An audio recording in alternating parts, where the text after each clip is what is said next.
Thank you so much, Gemini. Aloha and welcome, everybody. My name is Amanda Poole Walsh. I'm the CEO and co-founder of Astrology Hub.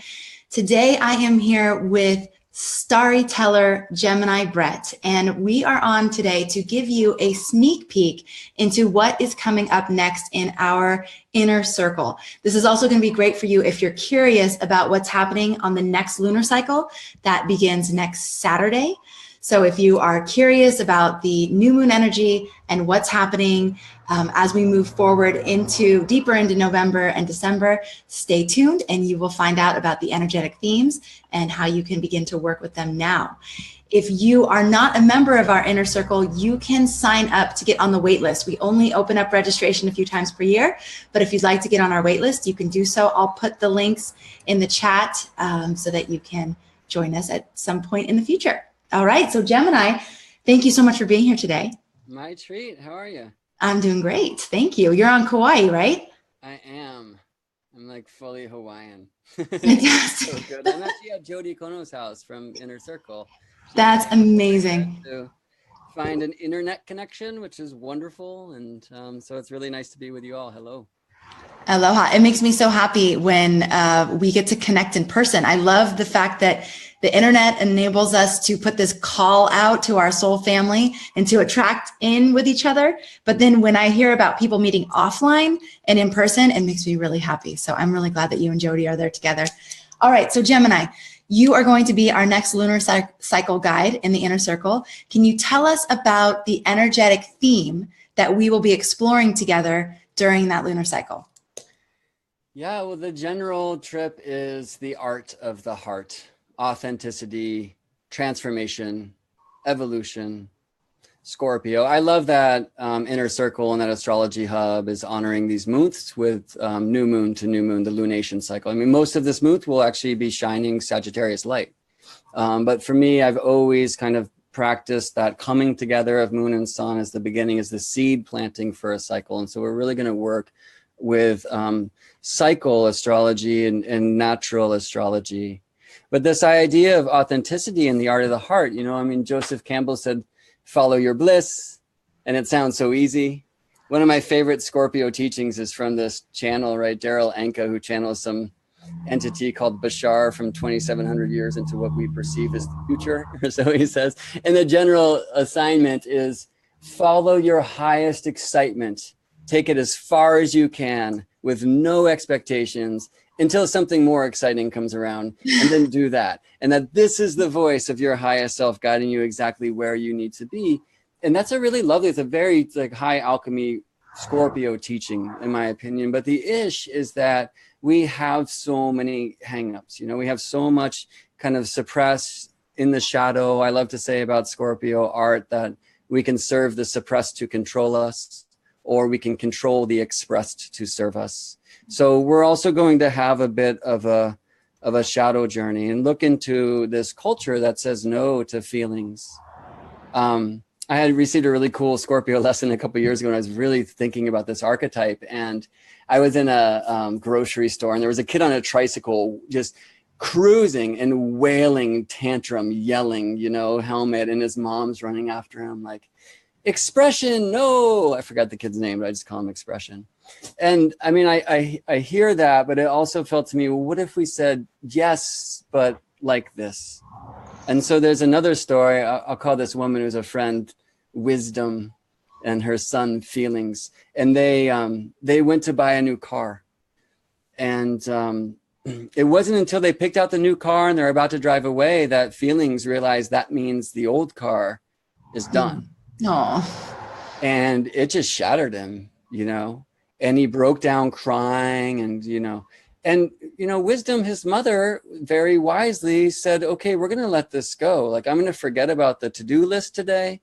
And she told the guys at the car dealership, you know, the kid's got to spend some time with the old car. And he took photos of every part of the car until his mom's battery on the phone died.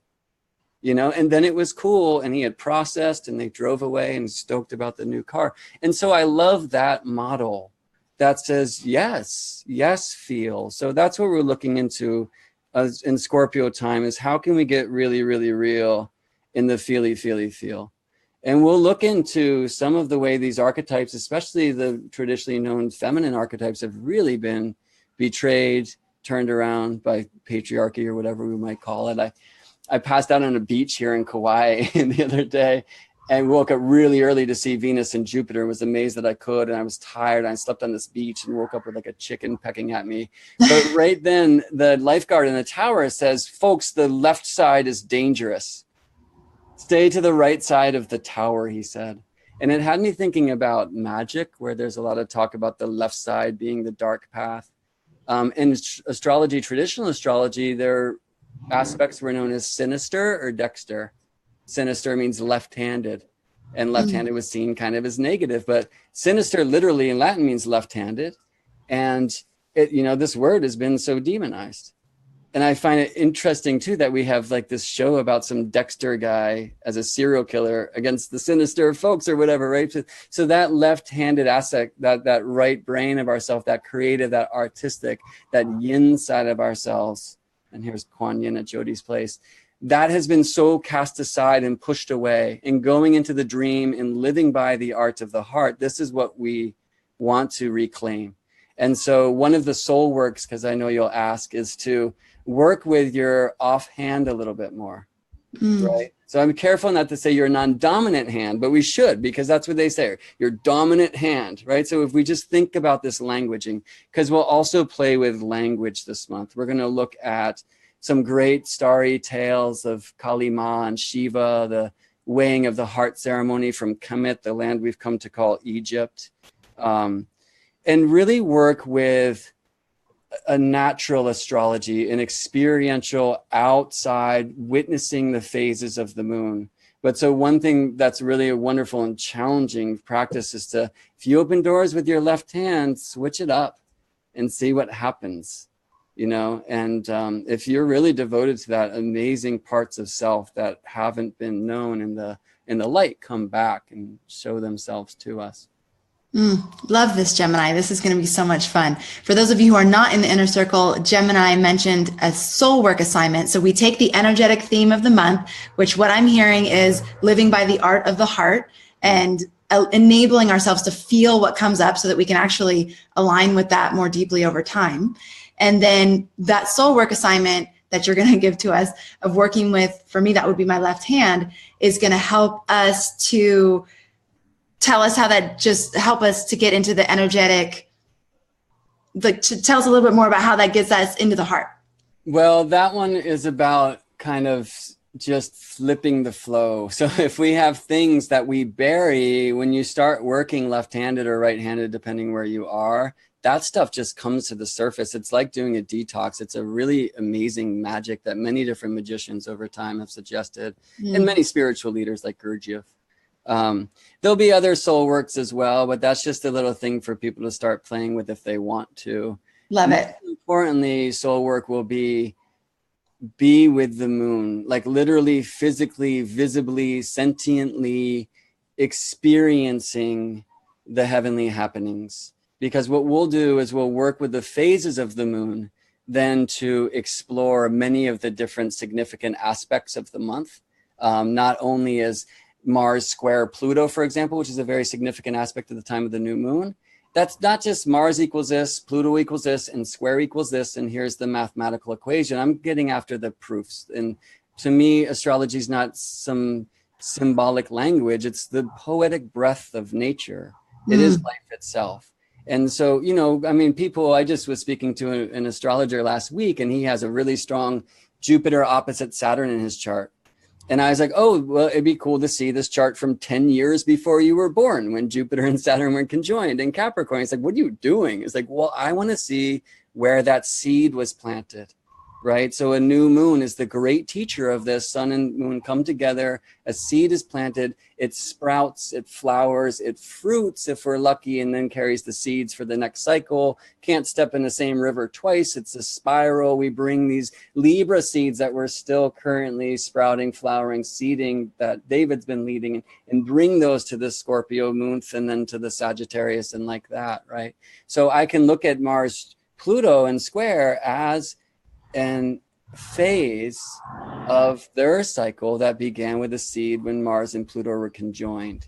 And that's going to basically be the way of the masterclass. Will be looking at phasal astrology, looking at on our own natal charts, what was the relationship of Mars and Sun or Jupiter and Venus. I mean, you can play this game with all of them, but the great way to do it is to first experience the moon game, to come into the phases. And phases are so amazing because we can literally see what a trine looks like in the moon in the way she reflects the sun. We can see that the waxing trine is way different than the waning trine because one shows up, you know, before the middle of the night and one not until after.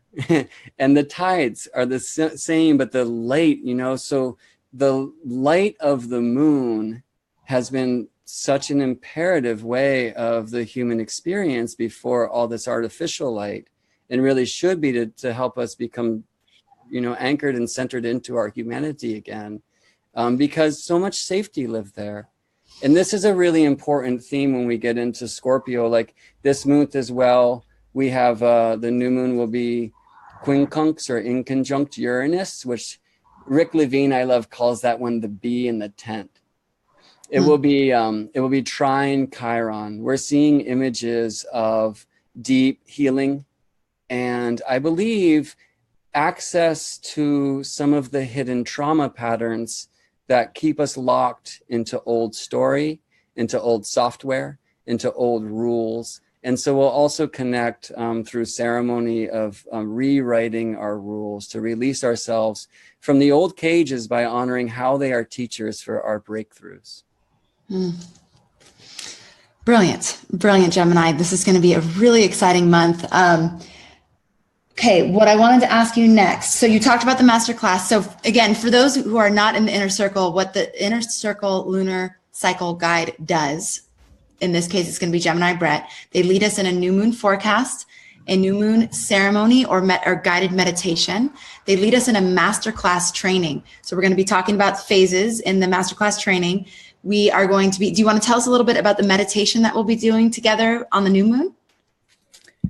Yeah, we'll have a guided meditation through some visions I've been receiving that basically resonate to Tarot, Jungian archetypes, and also the weighing of the heart and the feather. And it will be a way to enter into the shadow to find some of the old rules that might be keeping us hung up. And yeah, I mean, the ceremony, there's a thing that I'll suggest, but I'll also encourage folks to, while we are connecting deeply as tribe online, and it's a wonderful thing, you know, to also kind of call in the crew. I mean, Scorpio, yeah. we tend to forget this often, but it's a very relational sign. Our friend and guide, Maurice Fernandez, you know, in a conversation he and I had a bit ago, was saying, you know, Scorpio's not about your death. He's like, that's like Pisces, you know, that's like the end. This is about other people's death.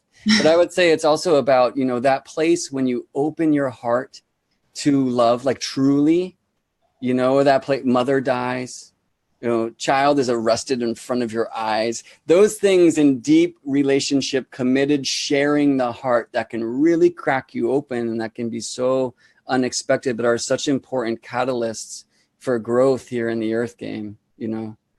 So I actually had this experience, a couple other aspects for this month. I didn't have a bee in my tent last night, as Rick Levine calls the quincunx, but I had a mosquito in the bus that I'm staying in this awesome bus. And there was a mosquito. And I've just been thinking about Scorpio, right? And so the mosquito, this weird relationship that if you want to kill it, it's one of like the few things that I don't feel terrible about killing. Pardon me, Kuan Yin. But you kind of have to like have that attraction to it. It's like, yeah, sure, come suck my blood. And then, you know, so that's like just this weird dynamic had me tripping right when I woke up to the zzz, and then the moonlight was shining right through onto my face. And I love here in Hawaii, as you well know, the moon can be that bowl that just rises like she's holding water. And I've been thinking so much about how water purifies and we clean ourselves in water, but our water, our feelings, culture is taught as this like dirty thing. And so a lot of what we're going to do is kind of work with the principles of receiving water and giving water, So last night I went out with Moon, and she was right with Regulus. And I was like, oh, right, because you and I basically started talking in recent times once again with this great American eclipse that Astrology Hub did such a wonderful thing to bring tribe together and lead these meditations and advice and talking story from so many people. And we've seen some wild stuff from that, right? So this month is very particular also in relationship to the eclipse cycles. We're halfway at the time of this new moon between the August solar eclipse and the next solar eclipse in February next year. And it's called the new moon at the lunar bending. So I'm going to talk about that, but without getting too technical about it, what we'll do is we will look at that also like as a phase of the moon. So we're going to play this moon game and really work with these principal phases: new moon, first quarter, full, third quarter, and then apply that to other planets and cycles like eclipse cycles. And I've never seen it yet, you know. I mean, we're just coming out of a month where David Cochran led. I mean, this is a serious veteran of astrology. I'm very new to astrology, right? I'm 5 years, 6 years, something like that in now. And I learned with the sky, and I'm very devoted to my astrological study, pursuit, learning, teaching. I've never seen a month like this where so many planets are going through their transformations. So like Jody posted a picture today. I did a couple of days ago. I was surprised to see Jupiter, like by the rules, Jupiter is still under the beams and can't be seen. But he was here in Hawaii. And so this is another thing I would really, really encourage folks to do these next couple mornings. Rise before the sun does. You will see Venus, undeniable, bright gem, looks like a angel spaceship coming straight for your eyeball. And then directly below her in Hawaii, kind of off to the side and to the left, in most places will be Jupiter. Actually, they'll switch. Jupiter will be on the right for several people too. But they have an exact conjunction on November 13th in a couple of days. And this is really lovely because these are the two bright, traditionally called benefic lights, who are in Scorpio assisting us in our transformational processes now. And Venus, we'll talk about this a lot in the month, is going into the underworld, this very significant time of her 584-day cycle with Earth and Sun, while Jupiter's just popping out. Mercury will retrograde and head into the reincarnation machine to move from evening bearded sage to morning shaved face babe. Saturn is going to be claimed by the sun and won't appear to our eyes again until he's home in Capricorn later in the year. So there's all of these, the planets are going into the light. They disappear from us and they're kind of reborn, or they're in these very important parts of their cycles. It's amazing. And so that's kind of the general teaching. I love, earlier in the inner circle this year, Divine Harmony led the Cancer portion, and Adam Gainsbourg, the Pisces month. I mean, both, I love their astrology, and it's fun. I get to be like the completion of the grand water trine. And Adam worked on planet proximity for his masterclass, and phase is kind of part of that, a different essence of that. And Harmony really spoke a lot about shadow work. And so we'll be doing that. Like Anna made some art for me for this month, and it has the crow, which is one of the great symbols of alchemy for when the purification process begins. They would say for when the matter becomes blackened, rejoice. Now you know you are on your path to purification.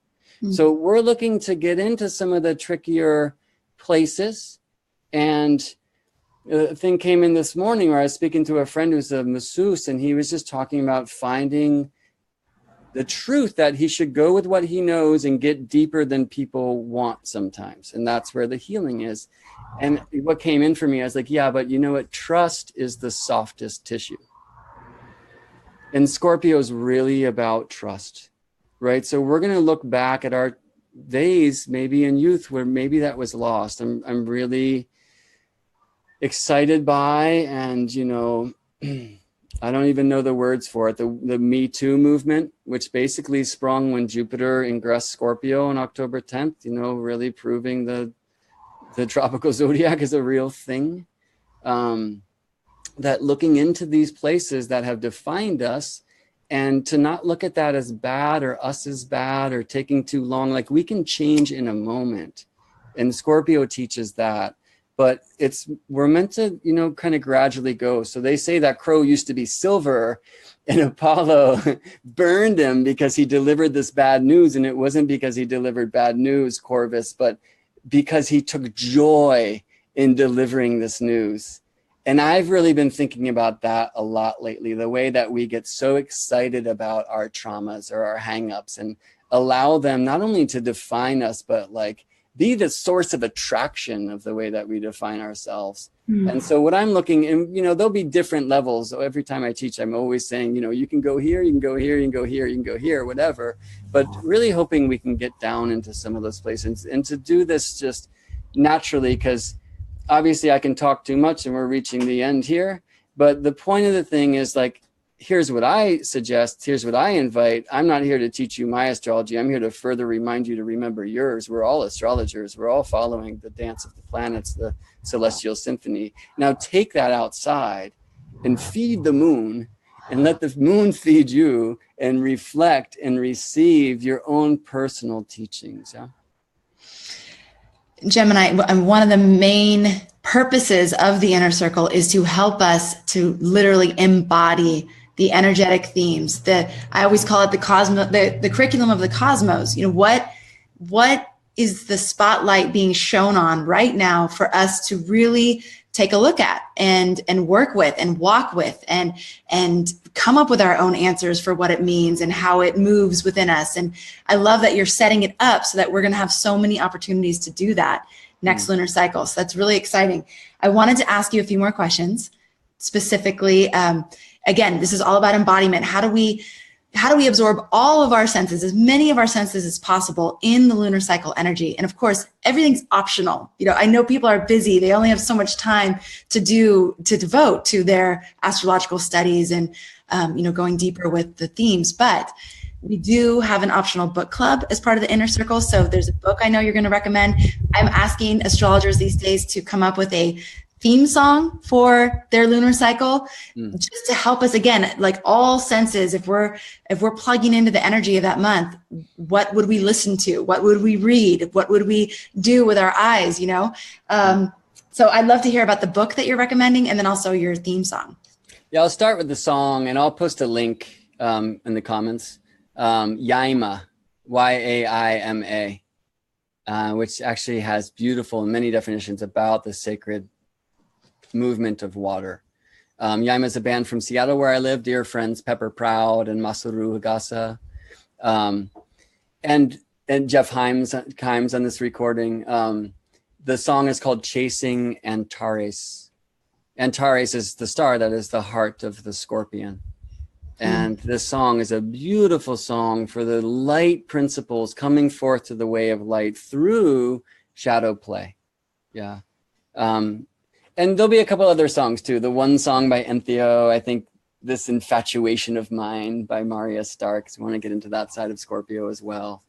I think I'll be sharing a bunch as we go along. But for now, people, check out Chasing Antares and understand that that's kind of the vibe that I'll be chasing.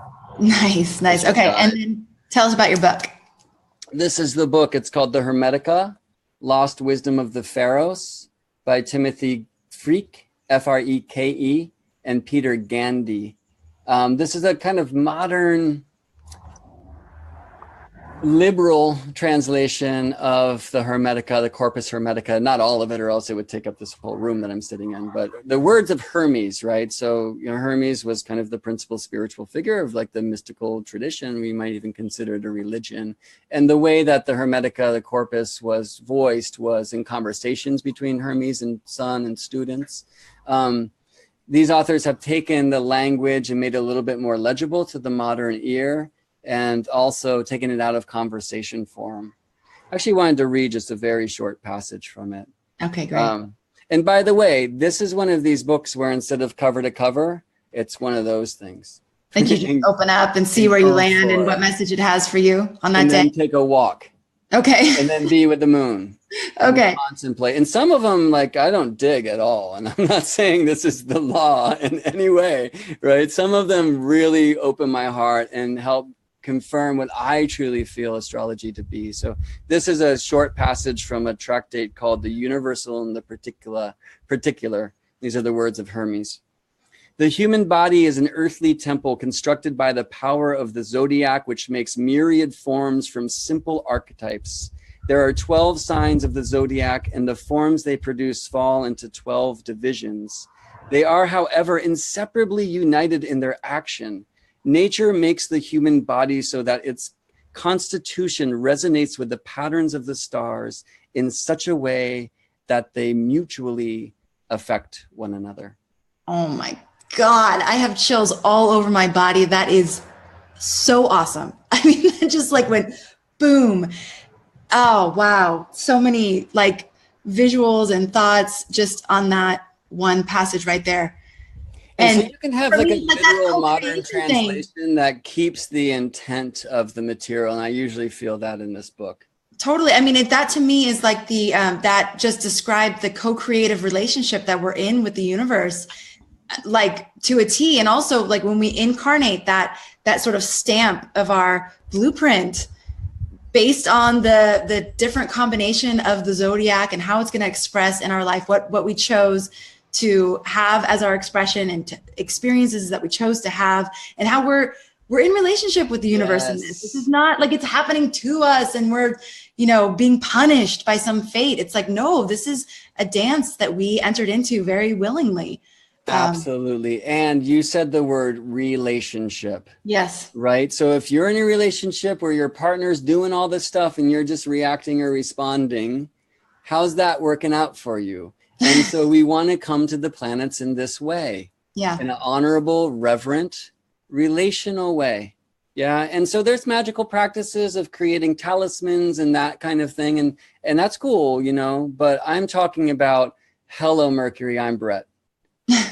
And this is, I understand this is happening in your cycle, and I would love for you to teach me about this. And this is an offering I have for you.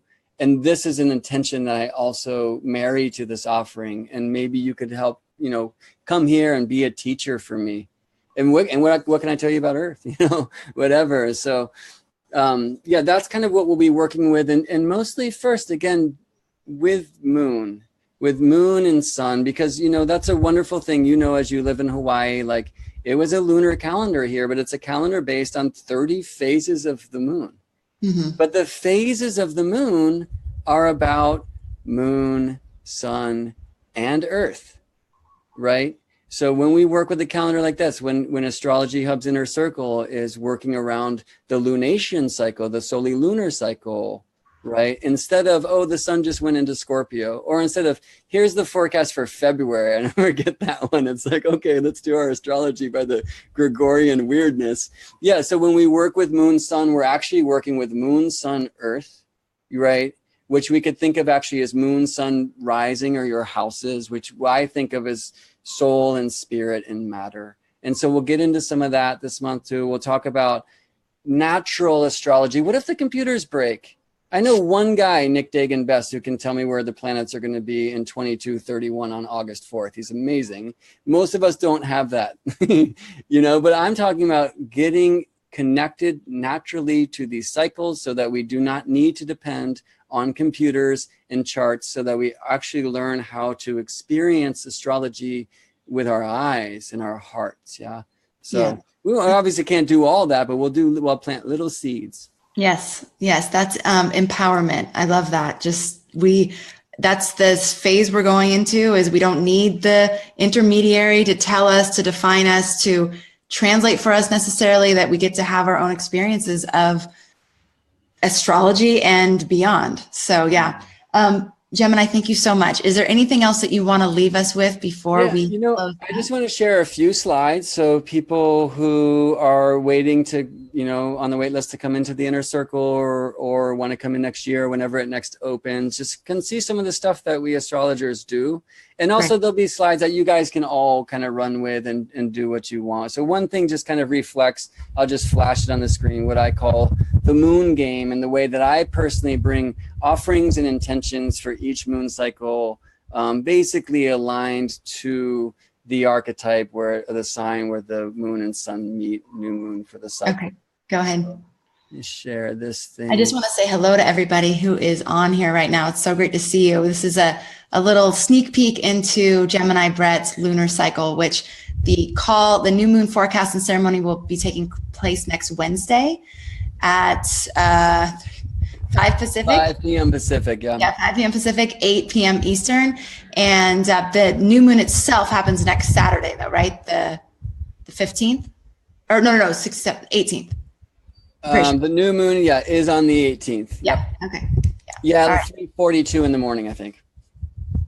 Square the nodes, trine Chiron, in conjunct Uranus with Mars and Pluto, and almost exact square. It's an amazing chart.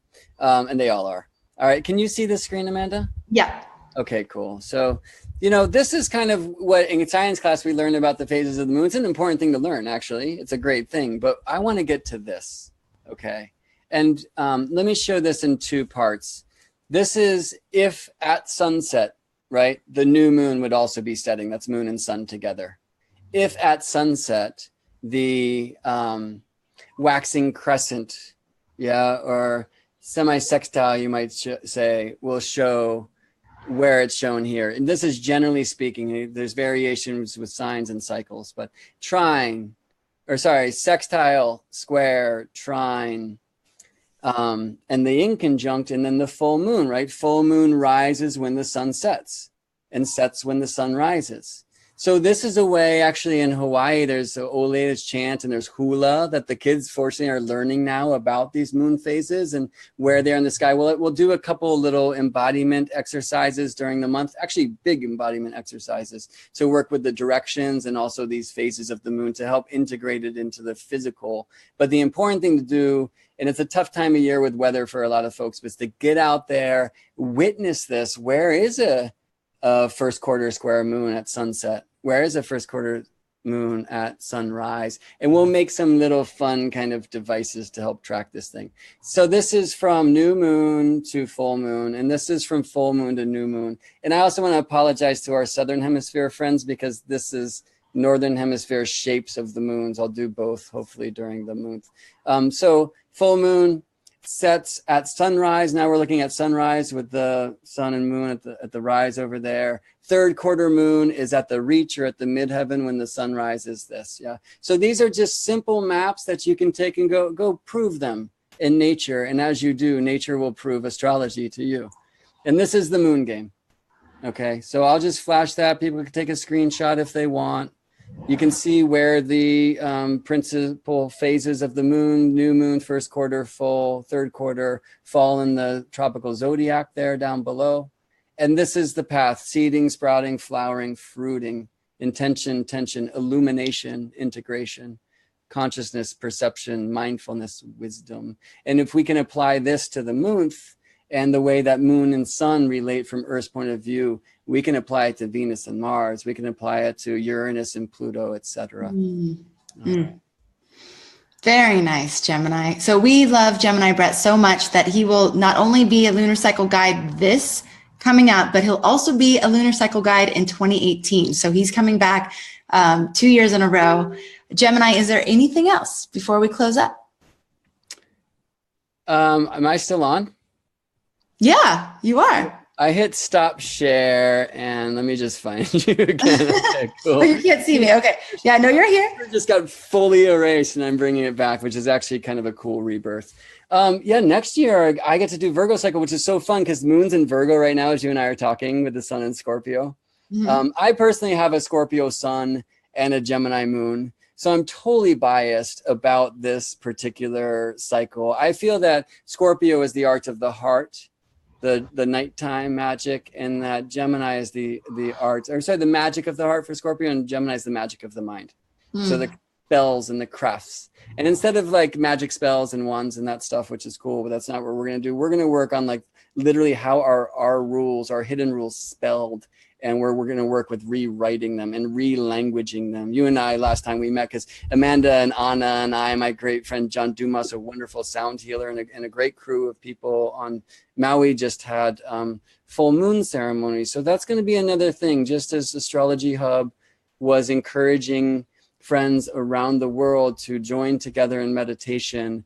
I would like to inspire everyone, and it's hard It's hard because as we become astrologers, we become different than the other people, and people are scared by this word. But if you don't have to say astrology, you can just say, hey, we're going to go check out the moon tonight, you know. Oh my gosh, Gemini, you know what? And I think people are changing. There's going to be a mom's night out for my daughter's 3rd grade, and the awesome mama who is organizing it said, well, maybe we could do it like around the full moon, and maybe you could like talk about astrology. And I'm like, that's great. That's awesome. I feel like people are, they're intrigued. They want to know more. So I don't know. They're shifting. Yeah. And this is a really important thing about Scorpio too, is that, you know, it's true. Witches were burned. Shamans called fake, run out of town. You know, alchemists replaced by this strange magic called science, which is not nearly magical enough. And so there's some hesitation, there's some resistance, there's some old soul things happening of coming out, you know, from the astrological closet, wizard hat on. I think that the work we're doing, so the scorpionic work that we're doing individually, so all these people tuning in here now today who are clearing their own fear and, you know, any desire to sort of keep this part of themselves in the shadow and not have it out there. I think the fact that all of us are doing that work to clear it is opening up the way for more and more people to move beyond those fears as well. It's beautiful. And it's a thing we'll talk about this month as well. Like once you reclaim the suppressed self, the tendency is to think that authenticity means, just like on all the time, fully flowing. I'm going to do everything that I want. You know, my enemy is like control, right? And there's truth and beauty to that, especially when we first start reclaiming. But we'll talk about the headless heart, really getting to the feelings. We'll also talk about the heartless head, which is not a thing that many New Age spiritualists want to hear about. But this idea of learning this way of thought and feeling, and how we can purify both and then bring them together. Yeah. So that kind of leads into some of the things that I'll be teaching next year in the Virgo cycle. We'll be working. I teach now typically if my students are patient enough, and not all are, but I like to teach through the quadrivium, which is number and nature. And it's not, you know, it's not just like, hey, what's this divided by that? You know, it's not just 1, 2, 3, 4. You learn 1. Like, what if we were just taught 1 and got to 1 for a while before we 2'd? You know what I mean? Reclaiming a loving, natural connection to the archetypes, these beings of the numbers. And then number in space is sacred geometry. Number in time is musical harmony. And number in space and time is astronomy. And those with number itself were known as the 4 sacred sciences of the quadrivium, which were the prerequisites, really, the entryway into the highest of the lower mysteries, which astrology was known to be.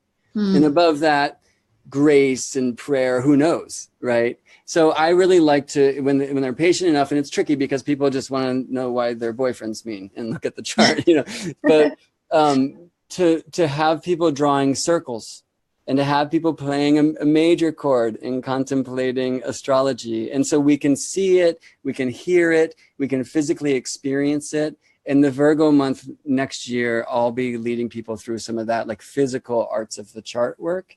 And I really look forward to it because that's what I love so much. But this time, maybe even what I love more from my heart side, and, you know, in the honor of having, you know, this position where I get to help people heal themselves, is to get into loving all of us and really doing that shadow play, which we know is not easy, but, you know, to do this in a fun way. And so I love this truth that I woke up the other day and here's Venus and she says, it's cool, I go down there too.